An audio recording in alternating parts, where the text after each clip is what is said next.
صدر میں سبکدوش ہونے والی یورپی یونین وفد کی سربراہ ڈاکٹر رینا کوئنکا نے صدر آصف علی زرداری سے الوداعی ملاقات کی۔ اس موقع پر صدر مملکت نے کہا کہ پاکستان پاک یورپی اسٹریٹجک انگیجمنٹ پلان پر مکمل عمل درآمد کے لیے پرعزم ہے۔ صدر نے کہا کہ پاکستان یورپی یونین کے ساتھ کثیر الجہتی تعلقات کو خصوصی اہمیت دیتا ہے جو علاقائی استحکام اور عالمی سلامتی میں کلیدی کردار ادا کرتے ہیں۔ انہوں نے کہا کہ یورپی یونین پاکستان کا بڑا تجارتی اور سرمایہ کاری شراکت دار ہے۔ صدر مملکت آصف علی زرداری نے ڈاکٹر رینا کوئنکا کی پاک یورپی تعلقات کے فروغ میں خدمات کو سراہتے ہوئے ان کے لیے نیک تمناؤں کا اظہار بھی کیا۔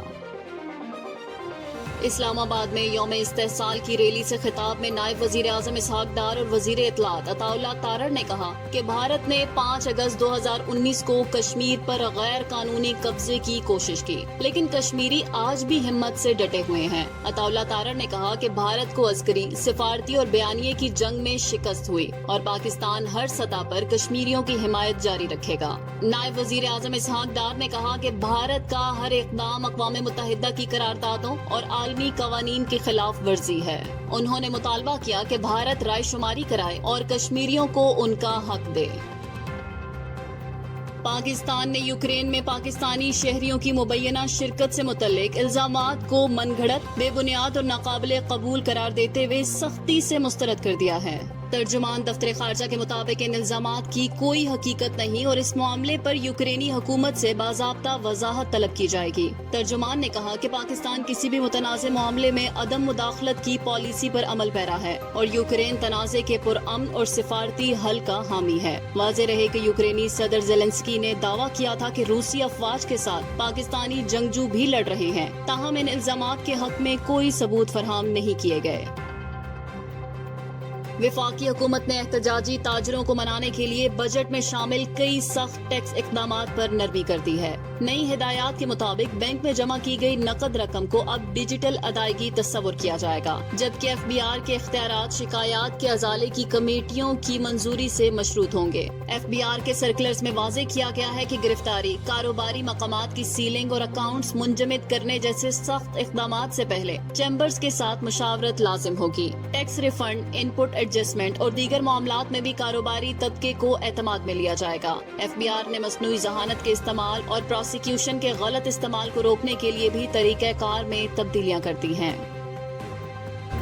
یوم استحصال پر صدر آصف علی زرداری، وزیر اعظم شہباز شریف اور وزیر اعظم آزاد کشمیر چودھری انوار الحق نے کشمیری عوام کے ساتھ غیر متزلزل یکجہتی کا اعادہ کیا ہے۔ صدر مملکت نے کہا کہ بھارت کشمیریوں کو ان کے ہی وطن میں اقلیت بنانے کی سازش کر رہا ہے۔ 5 اگست 2019 کے اقدامات کا مقصد حد کے خود ارادیت کو دبانا تھا۔ انہوں نے کہا کہ بھارتی جارحیت اور انسانی حقوق کے خلاف ورزیاں اس دن کو غیر معمولی اہمیت دیتی ہیں۔ وزیر اعظم شہباز شریف نے کہا کہ بھارت کے اقدامات بین الاقوامی قوانین اور اقوام متحدہ کی قراردادوں کی کھلی خلاف ورزی ہیں۔ پاکستان ہر سطح پر کشمیریوں کی سیاسی، سفارتی اور اخلاقی حمایت جاری رکھے گا۔ وزیر اعظم آزاد کشمیر نے بھارت کے ہندوتوائی ایجنڈے پر شدید تنقید کرتے ہوئے کہا کہ کشمیر میں مسلمانوں کو اقلیت اپنانے اور حریت قیادت کو دبانے کی منظم کوشش ہو رہی ہے۔ انہوں نے عالمی برادری سے مداخلت کی اپیل کی۔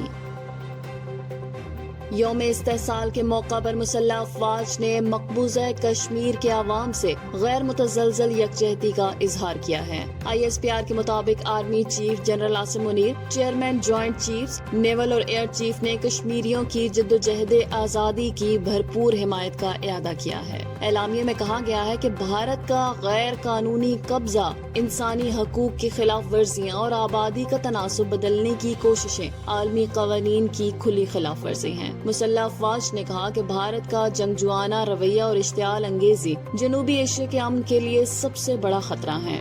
فوج نے کشمیری شہداء کو خراج عقیدت پیش کرتے ہوئے ہر محاذ پر کشمیری عوام کے ساتھ کھڑے رہنے کا عزم دہرایا۔